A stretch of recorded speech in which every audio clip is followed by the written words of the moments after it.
खबर फतेहपुर जनपद के खागा तहसील क्षेत्र के कस्बा प्रेमनगर से, जहां एक गेस्ट हाउस में जमीयतुल मंसूर के बैनर तले ईद मिलन समारोह का आयोजन किया गया। इस कार्यक्रम का आयोजन जिलाध्यक्ष यूसुफ मंसूरी द्वारा किया गया, जिसमें बतौर मुख्य अतिथि संगठन के राष्ट्रीय अध्यक्ष जावेद इकबाल मंसूरी, पूर्व मंत्री उत्तर प्रदेश शासन एवं विशिष्ट अतिथि के रूप में उत्तर प्रदेश इकाई के प्रदेशाध्यक्ष हाजी रबीउल्लाह मंसूरी सहित कई अन्य जनपदों से लोगों ने शिरकत किया। कार्यक्रम में मंसूरी समाज के सामाजिक उत्थान सहित शिक्षा पर बल दिया गया, जिसमें जिम्मेदारों ने शिक्षा के क्षेत्र में बढ़कर समाज के होनहारों एवं जरूरतमंदों के मदद की बात कही। वहीं मुख्य अतिथि ने उत्तर प्रदेश में उनकी मंसूरी बिरादरी की तादाद बताते हुए सियासी नुमाइंदगी का उदाहरण पेश करते हुए सियासत में दखल देने की बात कही है। कार्यक्रम में समापन के बाद मीडिया से मुखातिब होते हुए पूर्व मंत्री श्री मंसूरी ने हाल में संसद से पास हुए वक्फ बिल पर भी बेबाकी से अपनी बात रखी। वहीं कार्यक्रम को कई अन्य वक्ताओं ने संबोधित करते हुए बिरादरी की एकजुटता एवं मदद की बात कही। कार्यक्रम का संचालन एडवोकेट मोहम्मद आसिफ ने किया, जबकि जिलाध्यक्ष यूसुफ मंसूरी ने धन्यवाद ज्ञापित किया, जिसके बाद उपस्थित लोगों ने सेमवई के साथ ही भोजन का भी आनंद लिया। इस दौरान मोहम्मद यूसुफ, एडवोकेट हाईकोर्ट इलाहाबाद बबलू मंसूरी, अफसान मंसूरी, ताज मोहम्मद, लियाकत मंसूरी, सलीम शेख, एडवोकेट हसन इकबाल, यासीन मंसूरी, इस्माइल वारसी, कादरी, फारूकी, इस्माइल वारसी, सभासद फतेहपुर, इसहाक मंसूरी, नौशाद सहित दर्जनों की तादाद में मंसूरी समाज के एवं अन्य लोग उपस्थित रहे हैं।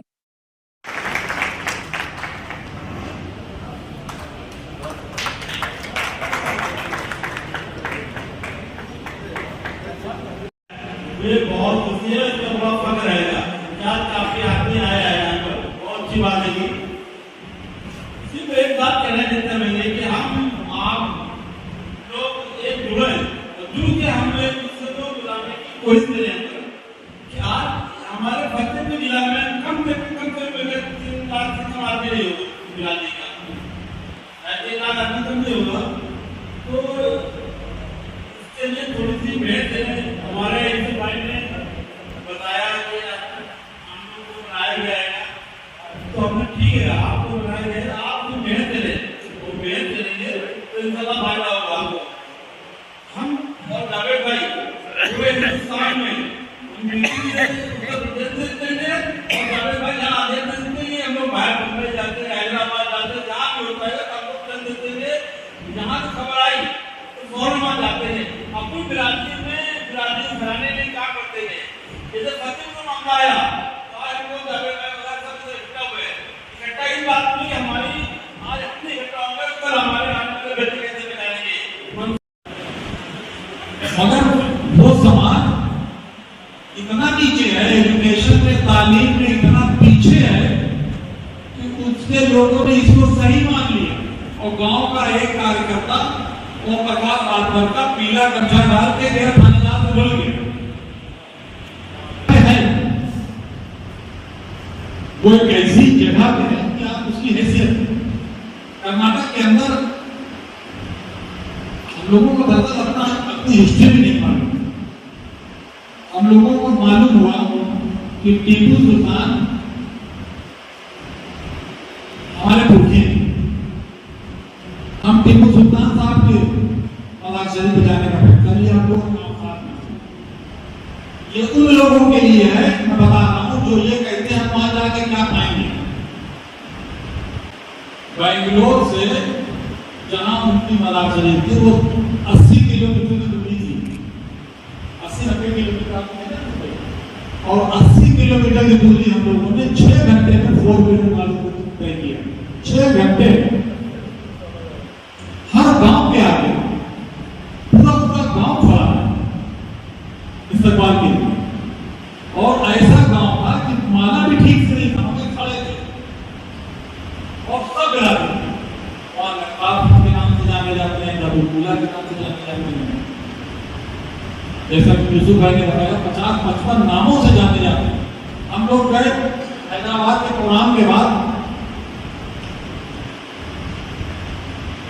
ओवैसी साहब से मिलने टाइम किया, ओवैसी साहब ने टाइम किया, और जब बैठे तो हमने सबका आरोप कराया ये फला साहब कानपुर के नौशाद मंत्री भी थे, वो कांग्रेस में थे, AR उस्मानी साहब वो सपा में थे, हम उस वक्त BSP में थे, अजीज मुनीर पार्टी में थे, ये सारे लोग बैठे। उन्होंने कहा कि आप लोग यहाँ एक साथ आए और सब कई पार्टी में अलग अलग पार्टी में, उनसे कहा गया कि जमात के नाम पे जमात का काम करने के लिए, जमात की बेहतरी के लिए हम लोग एक प्लेटफॉर्म पर रहते हैं, बाकी इलाकाई मामला रहता है, जिसका जिस पॉलिटिकल पार्टी के तालमेल बैठे वहां सब कुछ तादाद में अक्सर होता ही है कि लोग कह देते हैं कि हम जाएंगे, हमें क्या मिलेगा, हमसे क्या मिलेगा। किसी भी जमहूरी निजाम में, डेमोक्रेसी में तादाद मायने रखती है, और नबी करीम सल्लल्लाहु अलैहि वसल्लम ने अपने आखिरी खुतबे में कहा था कहीं हो, क्या उस वक्त डेमोक्रेसी थी, क्या लोकतंत्र था उस वक्त दुनिया में? कहीं नहीं। मगर नबी करीम सल्लल्लाहु अलैहि वसल्लम को मालूम था कि एक ऐसा वक्त आएगा कि पूरी दुनिया में इमाम वाले होंगे और ज्यादातर जगह डेमोक्रेसी होगी,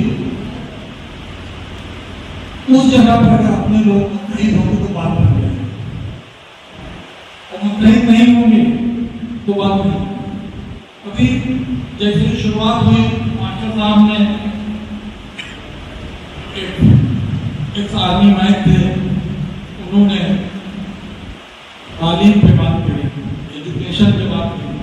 मास्टर साहब से पहले तो एक सामने और शायद आप थे कि डॉक्टर अम्बेडकर ने कहा कि तालीम एक शेरनी का ऐसा दूध है कि जो पहले तो वो आगे जा रहे, इसी तरीके से गुजारने में। हम आज के इस प्रोग्राम में ज्यादातर जगह मैं ऐसा बोलता हूँ, तालीम कोई आज हालात की जरूरत नहीं है कि आपका बच्चा पढ़ जाएगा तो किसी लायक हो जाएगा, या सोसाइटी में आपकी हैसियत बन जाएगी आप अगर अपने बच्चों को तालीम दे देंगे। इन सारी चीजों से पहले तालीम पे तो हम अपने लोगों से कहना चाहेंगे कि डॉक्टर अम्बेडकर का नाम लेंगे। हम ईमान वालों को पहली वही नाज़िल हुई इकरा, अल्लाह ने यह नहीं कहा कि ऐ मोहम्मद इस सबको पकड़ा दो, मस्जिद ले जाओ, नमाज पढ़ा दो,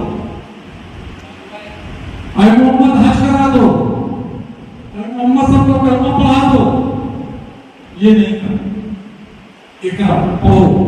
तो तालीम हमारे यहाँ जरूरत नहीं है, जरूरत के साथ साथ फर्ज भी है। तालीम की इतनी इंपॉर्टेंट इस्लाम में है, किसी मजहब में इतनी इंपॉर्टेंट तालीम नहीं है। मगर हम लोगों में और डॉक्टर अम्बेडकर के चेली चपाटियों में फर्क है। हम रसूलुल्लाह को मानते हैं, मुल्की नहीं मानते, और अम्बेडकर के लोग रसूलुल्लाह को नहीं मानते मगर उनकी मानते हैं। वो मुत्तहिद भी हुए और वो एजुकेशन में भी आते हैं, और आज देखिए कहां चले गए, जिनको आप गांव में अपनी जरमाई पे सिराने बैठाना नहीं पसंद करते, और वो देखिए आज कहां से कहां पहुंचे हुए।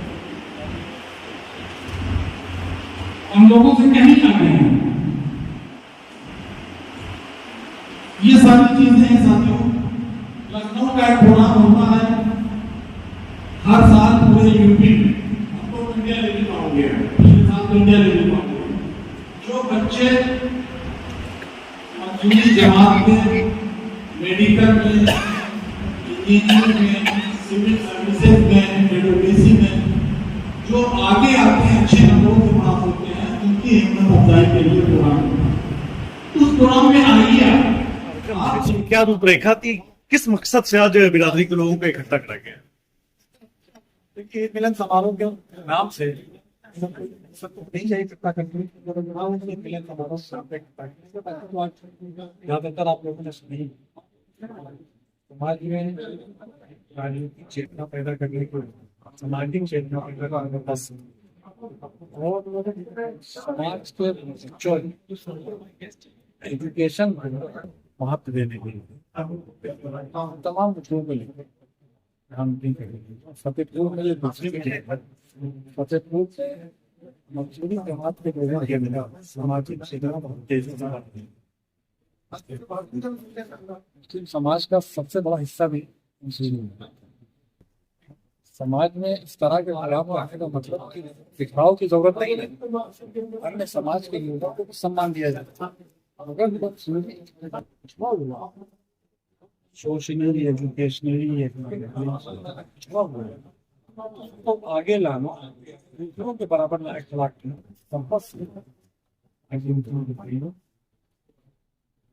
और जो एक आपने बात रखी है कि राजभर समाज, कुर्मी समाज, क्या ये पॉलिटिकल अप्रोच की एक कोशिश नहीं थी? हाँ है ना, इसीलिए मिसालें दी गई। समाज से हमारी तादाद ज्यादा। अगर इस देश में सभी राजनीतिक दल मसूरी समाज के साथ हिस्सेदारी के मामले में इंसाफ नहीं, हिस्सेदारी मिलनी चाहिए, हिस्सेदारी हमको नहीं मिलता। आप संगठन का मुख्य उद्देश्य क्या है, ऑब्जेक्टिव क्या है? तो उद्देश्य यही है इसका कि राजनीतिक चेतना पैदा हो, सामाजिक चेतना पैदा हो और हमको सभी जगह पे बराबर की हिस्सेदारी करनी चाहिए। जो हमारी तादाद है उस तादाद के हिसाब से उनको हिस्सेदारी मिलनी चाहिए, वो नहीं मिल पाएगा। आप पूर्व राज्य मंत्री रहे, वर्तमान के वक्फ बिल को आप किस नजरिए से देखते हैं? ये बिल जो पार्लियामेंट में पास हुआ है गलत है। बेसिक चीज आप देखिए, इन छोटी छोटी चीजों जो वक्फ के बिल के नाम पे, 370 के नाम पे, कानून से वोट के नाम पे, इन सारे मुद्दों को समय के हिसाब से ये लोग थोड़े दिन पे लाते रहते हैं। ये बार बार पॉलिटिकल ड्रामा करने से बेहतर है धर्मनिरपेक्ष शक्ति हटा दीजिए। सेकुलर कंट्री आप उसमें कम्युनल कंट्री डिक्लेयर कर दीजिए, हिंदू राष्ट्र डिक्लेयर कर दीजिए। जब आप हिंदू राष्ट्र डिक्लेयर कर देंगे तो सबको समान अधिकार नहीं रहेगा, बराबरी नहीं रहेगी, अपने धर्म मजहब को मानने का अधिकार नहीं रहेगा।